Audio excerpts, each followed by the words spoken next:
السلام علیکم۔ چند سبق آموز حکایتیں۔ حکایت نمبر 1۔ ایک دکاندار سے پوچھا گیا کس طرح اس چھوٹی اور بند گلی میں اپنی روزی روٹی کما لیتے ہو؟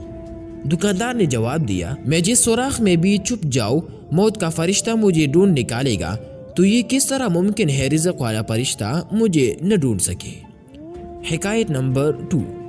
ایک نیک اخلاق و کردار کا حامل لیکن غریب لڑکا کسی کے گھر اس کے بیٹی کا رشتہ لینے گیا۔ بیٹی کا باپ بولا، تم غریب ہو اور میری بیٹی غربت و تکالیف کو برداشت کرنے کی طاقت نہیں رکھتی، اس لیے میں تمہیں اپنی بیٹی کا رشتہ نہیں دے سکتا۔ پھر ایک بد اخلاق و بد کردار لڑکا اسی لڑکی کا رشتہ لینے گیا تو اس کا باپ رشتہ دینے کے لیے راضی ہو گیا اور اس کے بد اخلاق ہونے کے بارے میں یہ کہا، اللہ اس کو ہدایت دے گا انشاءاللہ۔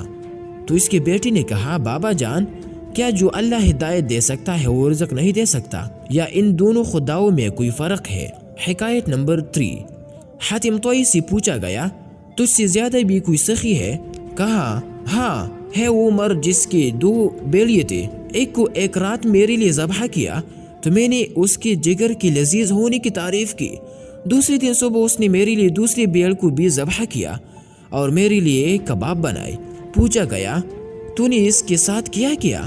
کہا کہ میں نے اس کو 500 بیڑی دی۔ تو کہا کہ پھر آپ اس سے زیادہ سخی ہوئی؟ تو حاتم نے کہا، نہیں، اس کے پاس جو کچھ تھا اس نے مجھے دیا، جبکہ میں نے اپنے مال میں تھوڑا سا مال اس کو دیا۔ حکایت نمبر 4۔ ایک عارف سے پوچھا گیا، اللہ کو کیسے پایا؟ تو اس نے کہا، اللہ طاقت رکھتا ہے، وہ میری کلائی کو پکڑے لیکن وہ ہمیشہ میرا ہاتھ پکڑ کے مجھے سیدھی راہ دکھا دیتا ہے۔